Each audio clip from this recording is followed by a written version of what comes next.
Okay, so when we talk about food being our medicine, Right. and that all the medicine is really coming from the food, you do a lot of, on your Instagram, you'll be in the Chinese medicine, you'll be in the Chinese grocery store, and you go to the herb section a lot. And you'll talk about different symptoms that people may have and what they could add into their diet if they're not, going to sit down and have the 90-minute consultation with you, right?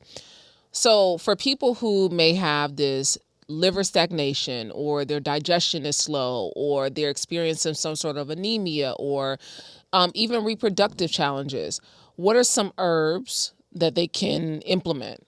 So one of the things, food is medicine. There is a caveat. So you will notice in my 99 Ranch Asian market videos, I will be very clear and say these is food grade herbs. So they are nothing like what I issue in the formula. Okay. So they're more for your day-to-day gentle use, aka you eat it, is basically food. It's not going to do anything bad, right? And for anemia, one of the best thing you can do, a lot of people, the minute they have anemia, they're like, I need to eat meat. I need to eat red meat. Let's talk about our digestive, digestion anatomy for a second. Your blender is not blending. You think it's going to blend a steak. Like, where does the steak do? This is why you have anemic. If you're anemic, I'm sure you probably have done that. If you eat red meat and you're like, I feel like my digestion is even slower. Like, why does it just sit there? Because that's the opposite of what you're supposed to do. Always eat cooked food. As a majority. So I always say, look at some ancient culture who has a great, like, let's say if you're a vegan, like vegan culture, right? Ethiopian food, West African food,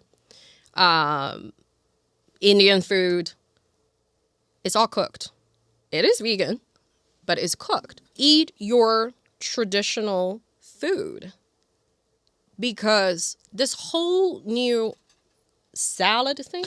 Okay, so the raw vegan, because I'm telling you, like I was telling you before, even like with my digestion, I feel like I've had the best like digestive progress when I'm eating mostly raw vegan food, but definitely unprocessed, no processed foods, even if it's just like a lot of fruits and veggies. Right. Yeah. The reason for that is because you remember I told you about the stagnation, right?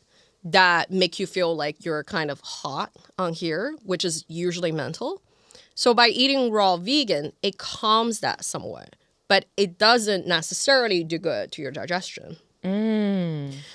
Your breakfast should be a cooked food thing. Shouldn't be a juice. Shouldn't be a smoothie. No smoothie bowls. No smoothie bowls. How many people out there having smoothie, especially when they want to lose weight? First thing they do is to have smoothie. Who feels great after smoothie? Nobody. Exactly. I'm just cold. Yeah. I'm just cold. And the more raw vegan you have, you notice the colder you are. Yeah, absolutely. It's not even that cold. No. Exactly. But if tomorrow, let's say starting from tomorrow, you start eating like cooked vegan food, let's say whether it's Ethiopian or my favorite from Ghana, like red, you're going to be fine. So what like breakfast items are like super good for people with like anemia? Right. Or So anemia, this is the other thing, because I treat a lot of PCOS as well. A lot of black women have PCOS. A lot of black women do. Right? Yeah. The root cause is not so different, you see, in Chinese medicine. So whenever people say like, can you treat PCOS and anemia? I'm like, yeah, the root cause is the same. What do you do if you're that?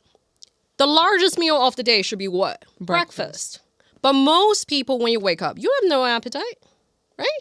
You have no appetite. You're kind of slightly sluggish, probably still recovering from last night's tequila and not feeling great. You're like mentally confused. How am I going to have like a large breakfast? But that's the thing. Your appetite, maybe not immediately after you wake up, but soon after you wake up, is an indication of your digestive health. The fact that most people are not hungry for breakfast and then say, oh, I will just have like a smoothie or something. Think about my analogy for the blender. Like, yeah, sure, that goes down fast. But where does it go? It's cold. It's usually dairy. It's usually mixed with fruit. Ayurveda will even tell you don't mix dairy with fruit. for a reason. Yeah, I stay off that dairy. And you see, so that's the thing. Breakfast should be the largest. It's not difficult. My favorite breakfast now I have been in Atlanta for only 36 hours, is shrimp and grits. Thank you, everybody. It is amazing. My God. High in protein. It's cornmeal. I might not finish the cornmeal because the size is ginormous, but a little bit of spicy. Just a tad bit. Wake up the appetite. It has some veggie to it. It's a good flavor. It's not sweet. With a cup of coffee. Amazing. I will have a side of egg. My breakfast is usually like a rainbow color, right? It's not difficult. A cooked egg dish, some sort of like, that's when I eat salad. I will eat a cucumber or tomato, like a side salad. I always eat that salad with a cooked dish, like egg dish, a cup of coffee or a cup of chai. I like refried beans, so I will have a refried beans, and then I will have one slice of sourdough with cheese. And I'm sure this diet, to a lot of like whatever out there, is like, you shouldn't be eating carb. You shouldn't be mixing carb with like, cheese. I tell you why I eat that like that. First off, in Chinese medicine, there is, unless you eat ice and alcohol, there is nothing you absolutely cannot eat.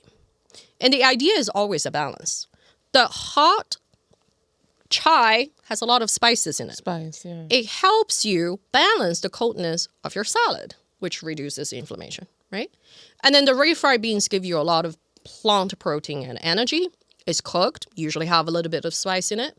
And then you balance it all with a slice of sourdough, which, by the way, if you have bloating, you love bread, a high quality sourdough won't give you the bloat. It's the one that gives you the minimum bloat. And then you eat it with I usually like my cheese, and I have a slice of cheese with it. Protein. It's a balanced meal. Wow. Yeah. And so everything that you said, right? As I've gotten older, like I've gotten these allergies. Mm-hmm. So I was recently told I cannot eat anything with eggs. I cannot eat nuts and no gluten. And you know what? You know why? That is so common in Chinese medicine. A lot of people come to me and they're like, well, I'm told I can't eat this, I can't eat that. It's all because of that allergy. It's not because of the allergy. It's because there is overall decline of your digestion. So then when you have an overall decline of digestion, right, the blender that's becoming more and more rusty, it's not going to blend the food that is the most difficult to blend. Carb, especially carb in this country, if it's processed, whatever, contains sugar. So like anything, your body's natural ability of absorbing sugar is low. This is why a lot of Black people also have insulin resistance, right? So it's all connected in that sense. It's not because you eat egg, you're going to die or something. It's that I somehow don't respond well to it. This is also the reason like why, a lot of my patients are shocked. They're like, I thought I couldn't eat gluten. I eat gluten fine. I mean, I cannot eat gluten, doc. Like, literally, I feel like as I'm like, oh, I'm getting older. These allergies come when you get older. Like, this is all the stuff that people say, right? Oh, yeah, I know people who like, oh, yeah, I got a shrimp allergy as I got older. I got this allergy as I got older. And so, but it's really just coming down to the digestion quality. Right. And allergy in particular, you will notice, because this happens a lot to women who have done IVF. They don't have a huge allergy problem before IVF. After IVF, they suddenly are having like allergy problems, seasonal allergy, but all year round. Yeah. That means your immunity is low. And I remember I saw your tongue. Your tongue has, what did I say? Unnatural moisture level. Yeah. If you have an unnatural moisture level, you talk about hives, especially when you're stressed. You talk about like everything feeling irritable at different seasons, especially given how unpredictable the season is. How hot it is in Atlanta right now is unreal. I mean, like those means, because in Chinese medicine, there is a fundamental relationship between you, a human, and this earth and the environment you live in. Yes. Your body has to be adaptable to the outside environment. With the weather going crazy like this, it will become less adaptable. But that's not because of the weather to a certain degree. It's because you're getting weaker. So you cannot fast adapt to whatever the change that's outside. Yeah. This is why I say Chinese medicine ultimately is a philosophy. Hey Vault family, thanks for watching. If you enjoyed this clip, make sure to check out our full interview on our channel at Vault Empowers Talks. We don't just scratch the surface, we dive deep into the lives of some of the world's most influential leaders and change makers. Don't forget to like, to comment, and be sure to subscribe for more inspiring conversations. See you next time.